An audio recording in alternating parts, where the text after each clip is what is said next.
Sebelum menonton video ini, jangan lupa untuk subscribe dan aktifkan loncengnya supaya dapat notifikasi video terbaru dari kami. Jangan lupa like, komen, dan share juga ya. Terima kasih.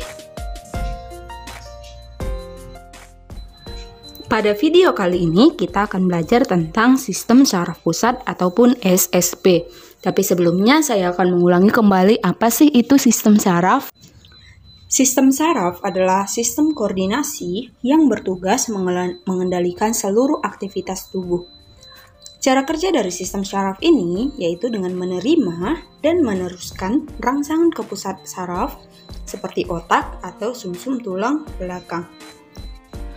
Sistem saraf pusat meliputi otak yang disebut sebagai cerebral dan sumsum tulang belakang yang disebut sebagai medulla spinalis.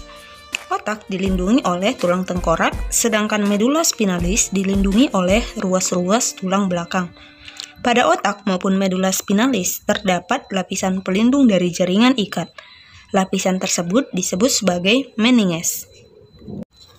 Adapun bagian-bagian dari otak terdiri atas otak besar atau cerebrum, diencephalon, sistem limbik, mesencephalon atau otak tengah, pons farolli atau jembatan farol, cerebellum atau otak kecil, dan medulla oblongata.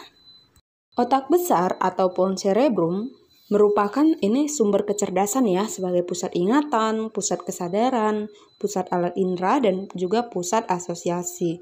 Jadi, otak besar ini terdiri dari beberapa lobus ya, ada lobus frontal, lobus temporal, lobus parietal, dan juga lobus occipital.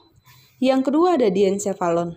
Diencephalon ini terletak di antara cerebrum dan otak tengah ya, atau tersembunyi di balik hemisfer cerebral.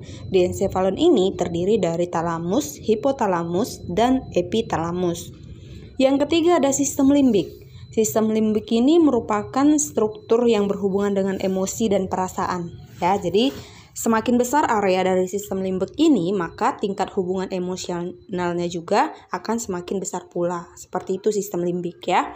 Kemudian ada otak tengah. Otak tengah ini disebut sebagai mesencephalon. Otak tengah merupakan penghubung antara pons farolli dan otak kecil ya, dengan otak tengah. Jadi fungsi otak tengah ini sebagai pusat refleks. Ada juga pons farolli. Pons farolli ini fungsinya untuk menghantarkan impuls ataupun sinyal dari bagian kiri dan kanan otak kecil dan juga mengatur frekuensi serta kekuatan dari bernafas. Oke. Selanjutnya ada otak kecil. Otak kecil ini merupakan otak yang berada di bagian punggung ya, atas batang otak dan di bawah lobus occipital. Fungsi dari otak kecil ini untuk mempertahankan keseimbangan, mengontrol gerakan mata, dan sebagainya. Oke, dan yang terakhir ada medulla oblongata. Fungsi dari medulla oblongata ini untuk mengatur denyut jantung, tekanan darah, pernapasan, gerakan alat pencernaan, bersin, batuk, dan sebagainya. Itulah fungsi bagian-bagian dari otak pada manusia. Selain daripada otak, sistem saraf pusat terdiri atas sumsum tulang belakang juga ya. Nah, sumsum tulang belakang ini terhubung dengan otak. Bagian pangkalnya disebut sumsum lanjutan atau medulla oblongata dan bagian yang memanjang dalam rongga tulang belakang disebut sebagai medulla spinalis. Fungsi dari medulla oblongata itu yaitu untuk mengatur denyut jantung, menyempitkan pembuluh darah, melakukan gerakan menelan, batuk, bersin, bersendawa, dan juga muntah. Sumsum tulang belakang manusia juga mengatur gerakan refleks ya, alias gerakan yang terjadi tanpa disengaja loh. Nah, gerakan ini sebagai respon tubuh manusia terhadap ancaman ataupun hal lain yang berbahaya.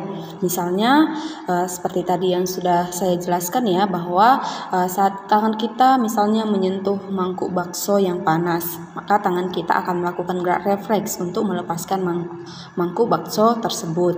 Oke. Itulah dia tentang sistem saraf pusat.